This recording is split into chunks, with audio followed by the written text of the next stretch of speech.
que procuram atendimento nas unidades básicas de saúde, eles relatam. Este tema, pelo menos o que mais achei importante, é a dor, principalmente a dor crônica, a tosse, a queixa de edemas em membros inferiores, náusea e vômito e a diarreia crônica. Não significa que esses sejam os únicos, mas são dos mais prevalentes. E é bom que pelo menos já tenha uma ideia de qual seria a abordagem inicial para chegar ao diagnóstico etiológico e tratar também o sintoma.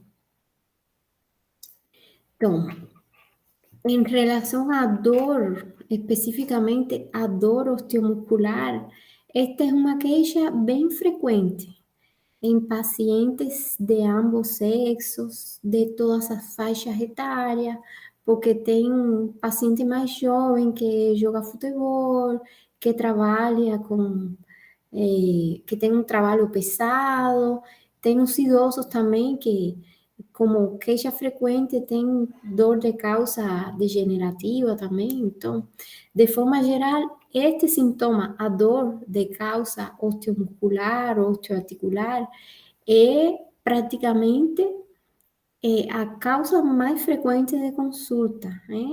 Não agora que estamos com epidemia da dengue. É um sintoma bem prevalente em condições normais. É uma causa frequente de procura de consulta médica. A dor, quando é uma dor aguda, de aproximadamente 7 até 14 dias, as causas mais frequentes é a causa traumática, a causa inflamatória ou causa mecânica, por algum traumatismo, por alguma outra doença com mecanismo inflamatório, e também lembrando que toda dor crônica inicialmente é aguda também, quando ainda não tem o período de 3 meses, que é o que define a dor crônica. É aquela dor que tem um período maior de 3 meses. E a causa geralmente são estas três causas: nociceptiva, devido a alguma doença, por exemplo, as doenças autoimunes, artrite reumatoide, lúpus, a dor neuropática, como é a dor após um herpes zóster, ou por uma compressão radicular, por uma hérnia de disco, e a dor crônica mista, que tem os dois componentes, como por exemplo a dor das neoplasias, que tem um componente neuropático, mas que inicialmente começou com uma dor nociceptiva, de causa nociceptiva. Quais são os locais que com mais frequência o paciente relata que tem dor? A lombalgia, a ciatalgia, já com irradiação aos membros, e artralgia de forma geral, assim, principalmente articulações grandes, joelho, quadril, tornozelo, cotovelo, são as mais frequentes, os locais que se comprometem com maior frequência. E as características da dor osteomuscular vai depender também da idade do paciente, porque mesmo que é mais prevalente principalmente em idosos, quando é de causa inflamatória, degenerativa, em pacientes jovens também podemos, é uma queixa relativamente frequente. O sexo também é importante, porque no caso dos homens que realizam trabalho mais pesado, é frequente, mas também as mulheres que trabalham como diarista, trabalham como camareira. Aqui em Foz do Iguaçu, que tem bastantes restaurantes, hotéis, não é pouco frequente atender pacientes com estas características. É importante, durante a anamnese também, questionar em relação aos hábitos de vida do paciente, se ele pratica alguma atividade física, se é sedentário, se alimenta bem, ver si está acima do peso, enfim, tudo relacionado com outros fatores que poderiam influenciar o aparecimento da dor. Também ver outros sintomas acompanhantes, já pensando em realizar o diagnóstico diferencial, principalmente quando não é uma causa traumática, quando é uma dor que aparentemente apareceu de forma espontânea e não tem um fator mecânico desencadeante. É importante saber isso, outros sintomas como febre, edema, qualquer outra situação que acompanhe ou que poderia estar relacionada com essa dor. E os fatores de melhora e piora, se melhora com algum tipo de analgésico, com repouso, ou se é uma dor que mesmo com o uso de anti-inflamatório, de analgésico, essa dor não alivia totalmente. O exame físico é importante, um exame físico geral e um exame físico particular da articulação ou do local acometido. Existem, em dependência, por exemplo, se é uma dor lombar, algumas manobras, como a manobra de la serie, de Bragar, que devemos explorar para ver se existe um comprometimento radicular. E ir realizando um diagnóstico diferencial, né? Já após ter feito a anamnese e o exame físico, já estamos em condições de solicitar os exames complementares, tanto laboratoriais, se for o caso, como de imagem, para tentar confirmar nossa hipótese diagnóstica e, de ser necessário, também encaminhar para algum especialista, como o reumatologista, ortopedista, podemos encaminhar também a fisioterapia como parte do tratamento. E uma vez que já exista uma provável hipótese, um diagnóstico provável, devemos tratar essa dor. Geralmente usamos os anti-inflamatórios mais para dores agudas ou para tratar também a exacerbação das dores crônicas. Mas o anti-inflamatório devemos cuidar de não passar por um período superior a 5 dias, porque pode provocar gastrite, estão relacionados também com a nefrite intersticial, e devemos orientar o paciente a não abusar do anti-inflamatório, principalmente em pacientes idosos. Os antidepressivos, como os antidepressivos tricíclicos, por exemplo, eles têm um componente analgésico importante, pelo próprio mecanismo de ação, principalmente para dores crônicas. Os analgésicos opioides também, eles têm uma potência importante quando já a intensidade da dor crônica é maior. Os anticonvulsivantes, como a carbamazepina, e estabilizadores de humor também. Né? Existen outros procedimentos como bloqueios anestésicos, radiofrequência, psicoterapia e acupuntura, que são não farmacológicos, mas são tratamentos coadjuvantes, outras terapias que ajudam a aliviar a dor. Independentemente da causa, devemos prescrever remédios para aliviar a dor. ¿Alguma dúvida aqui desta parte de dor? Bom, Por enquanto não, prof. vamos agora para a tosse. Tosse crônica especificamente, é aquela que tem uma duração superior a 8 semanas. Então, podemos dividir a tosse em várias causas. A primeira causa e mais frequente são as causas respiratórias, como transtornos alérgicos, transtornos das vias aéreas superiores, como sinusite, infecções crônicas, como tuberculose pulmonar, carcinoma brônquico e doença pulmonar obstructiva crônica.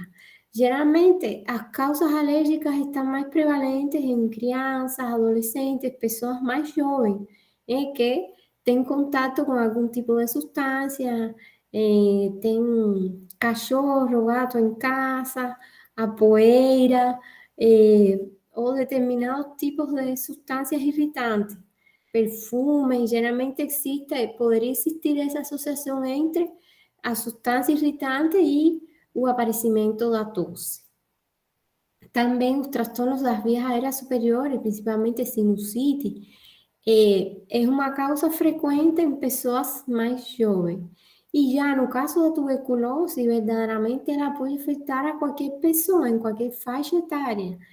Mesmo uma pessoa, assim, tem aqueles grupos de risco, pessoas que têm HIV, pessoas privadas de liberdade, alcoólatras, pessoas que fumam, mesmo que esses são os indivíduos que estão em maior risco, qualquer pessoa pode ter uma tuberculose. Já teve pacientes que tinham contato com uma pessoa com tuberculose e em algum momento que sua imunidade teve uma queda, aí começaram com os sintomas mais característicos. Então, não dá para agora pensar, é uma pessoa jovem, saudável, não tem uma perda pulmonar importante, aparentemente está bem. Não, é uma pessoa que tem uma tosse, que já tem um período de mais de 8 semanas, e mesmo com 3 semanas de tosse, não devemos esperar a completar as 8 semanas. Tem uma tosse nova que não tinha, está com uma afetação do estado geral, está com fraqueza, com cansaço, não está se alimentando bem nas últimas semanas, aí é importante realizar o exame, coletar o escarro para realizar a baciloscopia para tuberculose, independentemente que não tenha que não cumpra com alguns dos critérios. É importante quanto antes pensar em diagnosticar a tuberculose. O carcinoma brônquico também, uma pessoa, principalmente se é fumante, mesmo que já seja uma pessoa com um quadro de POC, de doença pulmonar obstrutiva crônica, fumante com tosse crônica, mas essa tosse piorou, o estado geral está mais comprometido, teve tosse com algum tipo de sangramento, aí devemos afastar essa possibilidade de um carcinoma bronquial. Então, as causas respiratórias são as mais frequentes, principalmente pensando nas causas infecciosas crônicas, como a tuberculose pulmonar. Mas também existem outras causas que não são respiratórias, como é a insuficiência cardíaca. Qual é o quadro mais característico? Já pessoas mais idosas, com fatores de risco para insuficiência cardíaca, hipertensão arterial, valvulopatia, que começam com sinais de congestão pulmonar. E um dos primeiros sinais de congestão pulmonar é a tosse, que principalmente aparece em horários noturnos, quando o paciente vai deitar. E mesmo que às vezes, quando examinamos esse paciente, não tem edemas em membros inferiores ainda, a ausculta pulmonar não tem uma diminuição do murmúrio vesicular, mas não tem um quadro característico de congestão pulmonar tão evidente. Mesmo assim, a insuficiência cardíaca pode ser uma causa de tosse crônica, então devemos considerar isso e já solicitar alguns dos exames que temos disponíveis nas unidades básicas de saúde, pelo menos raio-x de tórax, eletrocardiograma, ver como é que está metabolicamente esse paciente, perfil lipídico, hemoglobina glicada, qualquer outra condição crônica que poderia estar descompensando, que poderia estar empeorando qualquer tipo de cardiopatia, de coronariopatia, de cardiopatia isquêmica e descompensando uma insuficiência cardíaca também. Temos também alguns fármacos como os inibidores da enzima convertidora angiotensina, que eles provocam tosse, Só que geralmente é uma tosse que aparece na primeira semana que já o paciente iniciou. Não chega a ser uma causa de tosse crônica, porque é uma tosse bem desconfortável e o paciente vai procurando atendimento porque é bem difícil, principalmente à noite, e dificulta o sono. Também no caso dos transtornos digestivos, a doença de refluxo gastroesofágico é uma causa de tosse. Entre outras causas, como causas neurológicas, enfim, mas geralmente as duas causas fundamentais de tosse crônica são as causas respiratórias e as causas cardíacas. As outras também podemos encontrar elas, só que após ter afastado estas, que são as mais frequentes. Então, para realizar um diagnóstico clínico etiológico da tosse, primeiro uma anamnese, considerando todos esses fatores, tanto do estilo de vida do paciente, sintomas acompanhantes, onde que ele trabalha, onde que ele mora, quando apareceu a tosse, enfim, todos os fatores que poderiam estar relacionados com a tosse. O exame físico, principalmente respiratório, cardíaco, ver se tem edema, ver se tem alterações, se tem hipocratismo digital, qualquer elemento que seja interessante no exame físico.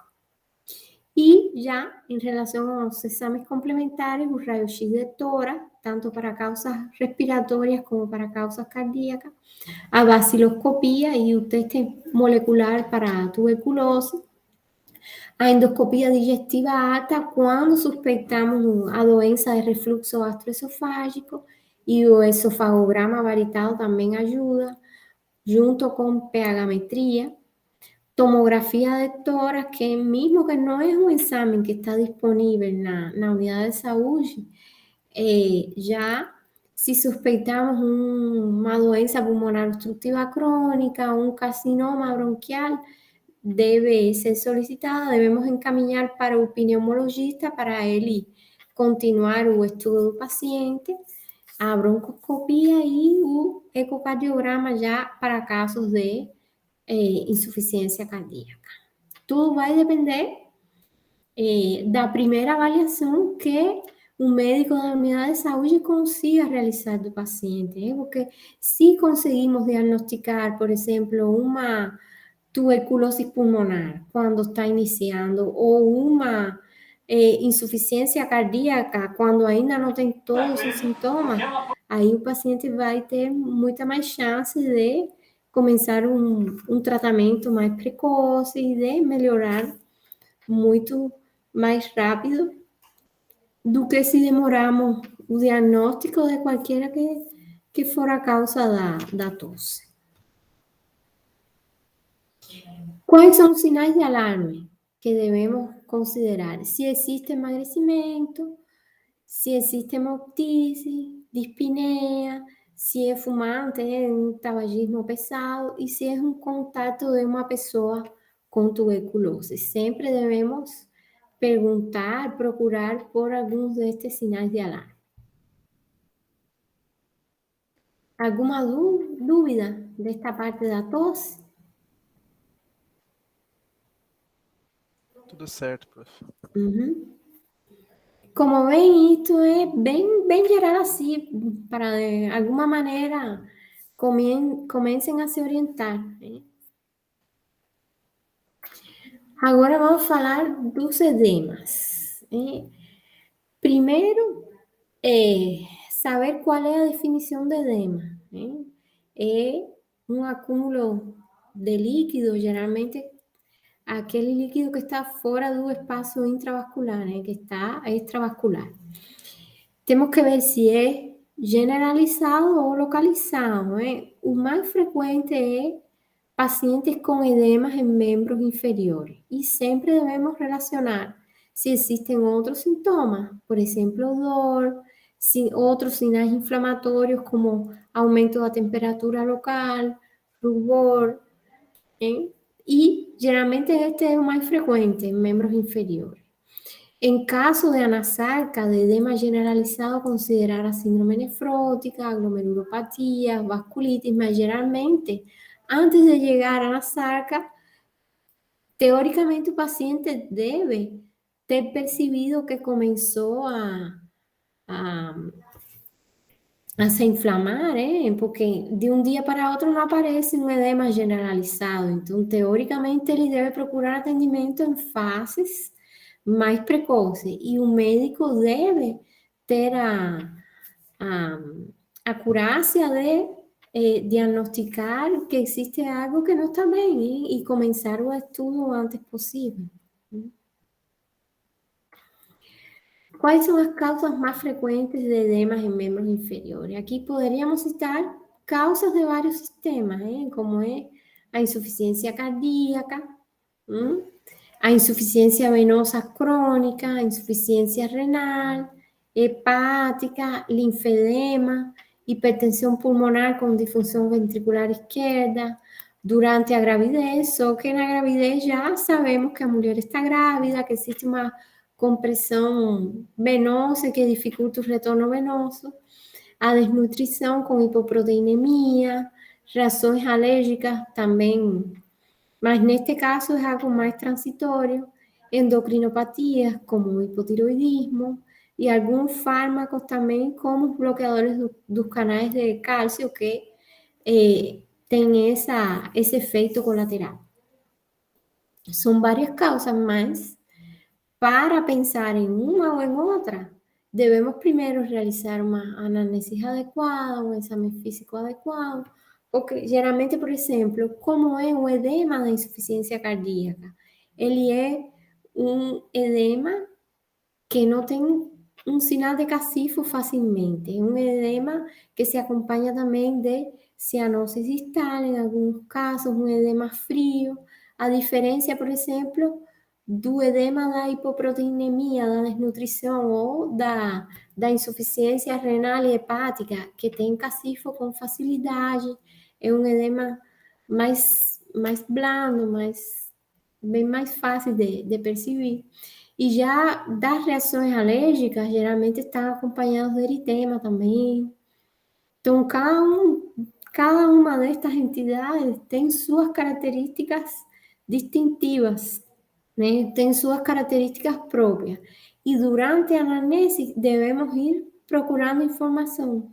Está com dor em membros inferiores, não está com dor. O período também de aparecimento deste edema, se foi um pouquinho, se foi algo mais súbito. Tudo isso deve ser abordado na anamnese. Então, como já falei, o primeiro é uma correta anamnese e um exame físico o mais completo possível. E já na avaliação laboratorial, ela vai depender do provável diagnóstico, da nossa hipótese diagnóstica. Mas muitas vezes estamos com muitas dúvidas e não parece um edema de causa vascular, mas também não temos outros elementos para pensar que poderia ser de causa renal ou de causa hepática. Então, aí solicitamos tanto a avaliação laboratorial do perfil renal, hepático, electrólitos, sorologia para hepatites virais, para HIV, dosagem de proteínas totais e frações, dosagem de hormônios e vitaminas, velocidade de hemossedimentação, determinação de autoanticorpo.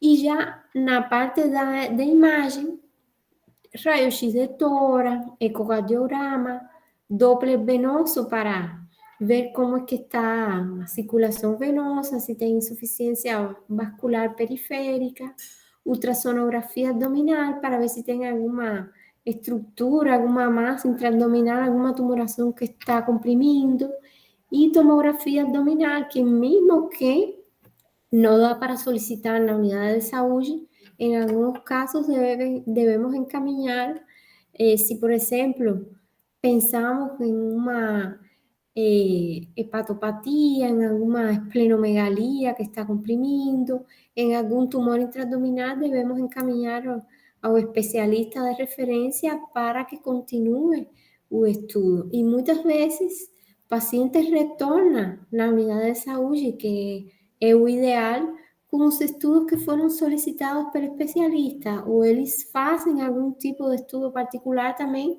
e vão na unidade de saúde com o resultado. Então, devemos saber interpretar corretamente aquilo que ele está levando, porque muitas vezes eles fazem e eles nem tiram o lacre do sobre aí do exame, eles levam para que o médico seja a pessoa que vai abrir aquilo e vai saber qual é o resultado do exame. Alguma dúvida até aqui? Desta parte do edema?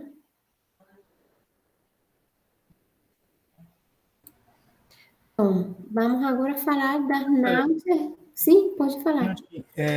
Claro que, né, tem a diferença do anasarca, mas na APS a gente entra com alguma medicação já de cara no tratamento de edema, furosemida, alguma coisa?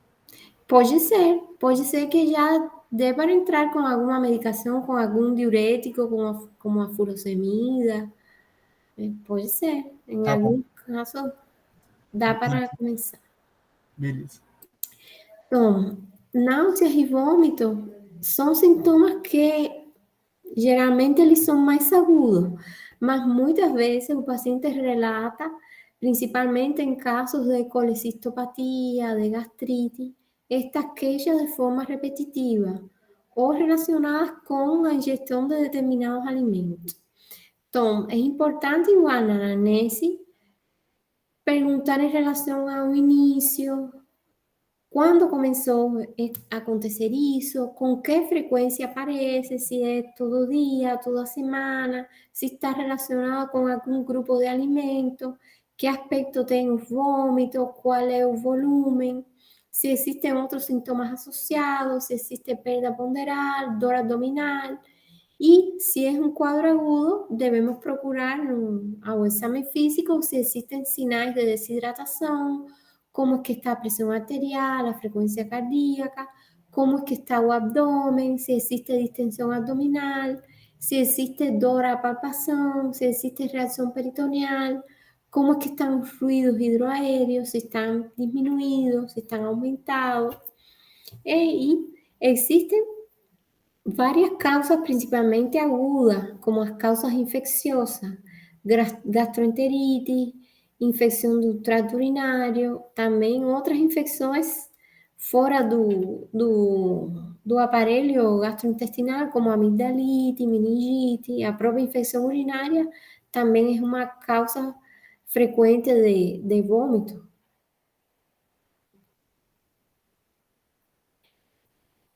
Principais causas estão focalizadas no trato gastrointestinal, como a doença de refluxo gastroesofágico, a hepatite aguda, gastrite, doença celíaca. E também tem outras causas, como doenças neurológicas, após um traumatismo crânioencefálico, mas geralmente o paciente já tem esse histórico, nas crises de enxaqueca, em casos de tumores cerebrais, aí suspeitamos quando é um quadro que aparece e que não melhora. É um quadro de vômitos por tumor cerebral, não é um quadro como o caso de enxaqueca, que a veces melhora, a veces recurrente, geralmente quando é um tumor cerebral que já dá vômito porque já está comprimindo, já está dando sinais de hipertensão endocraniana, tanto a cefaleia como o vômito é difícil de controlar e cada vez está pior. E com menor frequência também doenças respiratórias como asma durante a crise, pneumonia, bronquite e já transtornos psiquiátricos, o vômito que é autoprovocado, enfim, mas já essas causas são menos frequentes e o paciente já tem todo um contexto clínico bem característico nesse aspecto. Então, a conduta é, primeiro, procurar a provável causa e tratar a causa, evitar a desidratação e qualquer outro desequilíbrio hidroeletrolítico, Podemos usar antieméticos como dimidrinato, metoclopramida, ondansetrona, hidratación parenteral en casos necesarios, porque a veces el paciente nem tolera nenhuma medicação via oral, né? Só parenteral.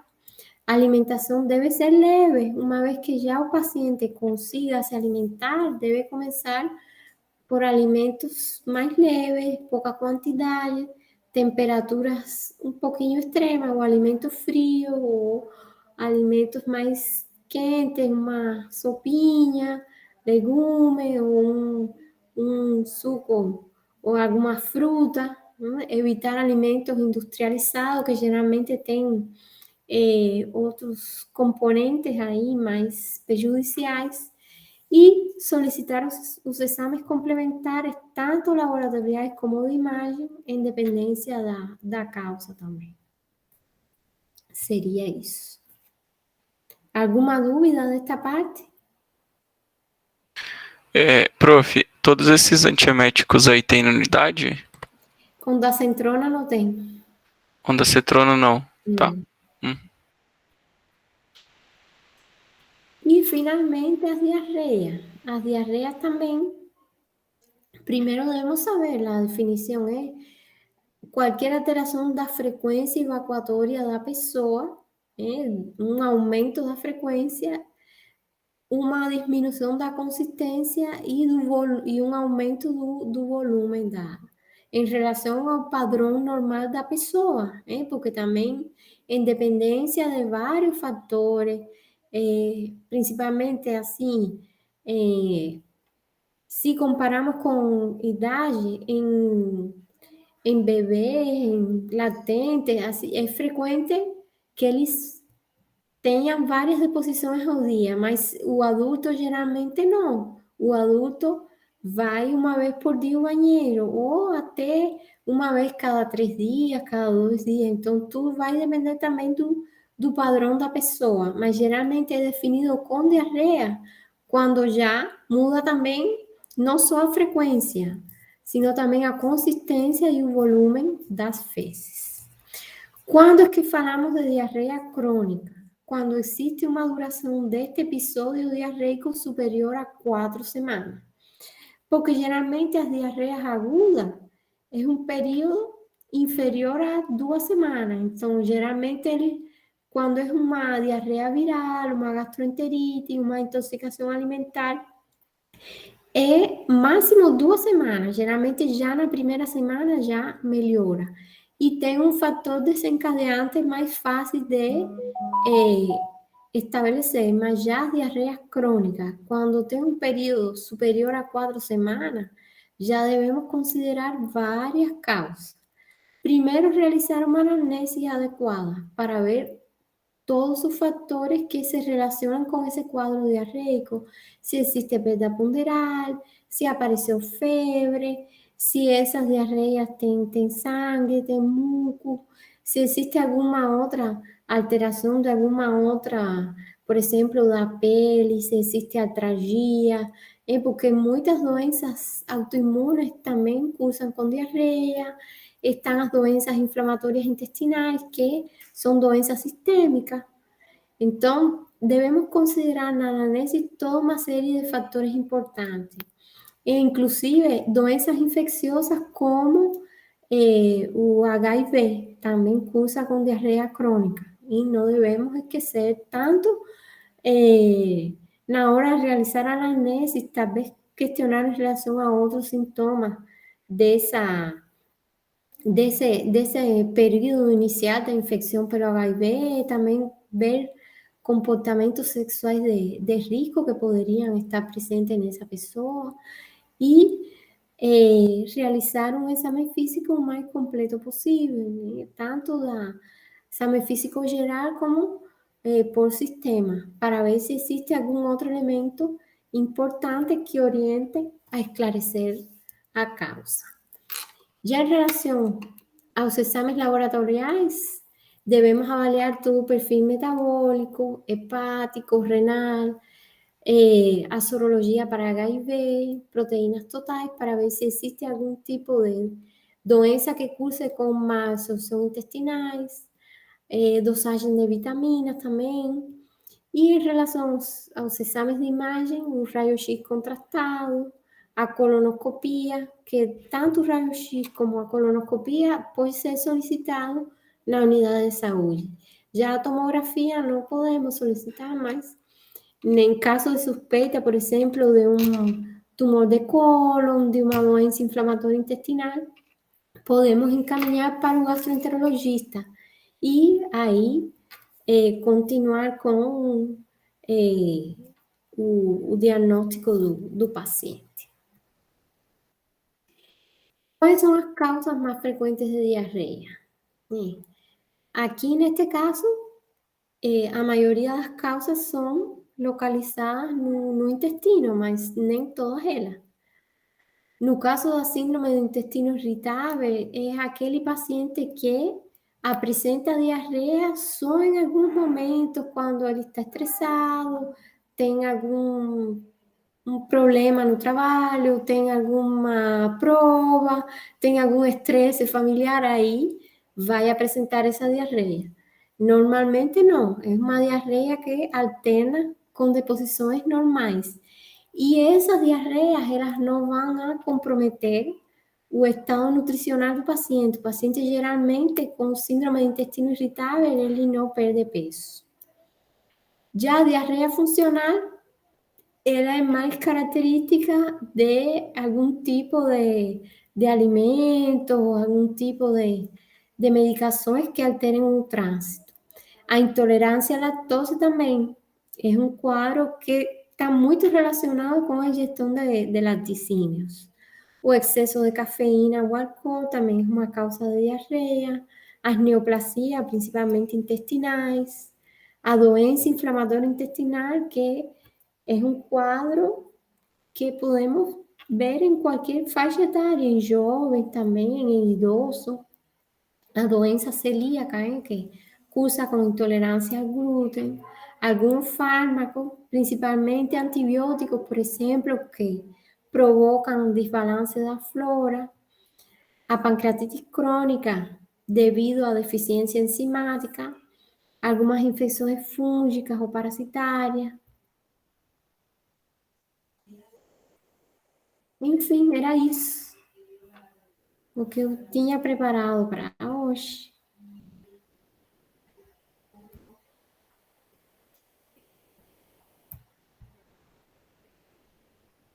Alguma dúvida? Não sei se foi um pouco rápido.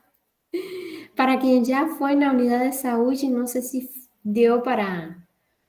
Foi útil, né? Porque esta questão dos casos de dengue agora também limita um pouco, mas espero que pelo menos nas últimas semanas do módulo consigam ver assim mais variedade de casos. Algo mais que queiram perguntar? Mas acho que foi bom, prof. Que eu acho que é o que chega mais, né? Na unidade. Sim, é um pouco uma síntese, mas a ideia é essa, que você veja, partam do sintoma, da queixa do paciente, e aí cada um vai aprofundar, assim, em dependência do que vocês estão vendo nas unidades, o que vocês acham que devem estudar, porque este é o momento já, o internato vai ser tudo de uma vez. Então, agora é um momento que você tem para estudar com um pouco mais de tranquilidade, não vai ficar tão corrido.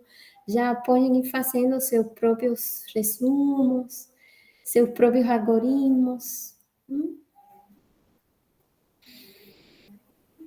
Então, algo mais que queiram? Então, podemos encerrar hoje? Aí semana que vem, nesse mesmo horário, prof? No mesmo horário. Tá certo, então. Não. Ótima semana a todos. Aproveitem bastante. Obrigado, prof. Pra senhora também.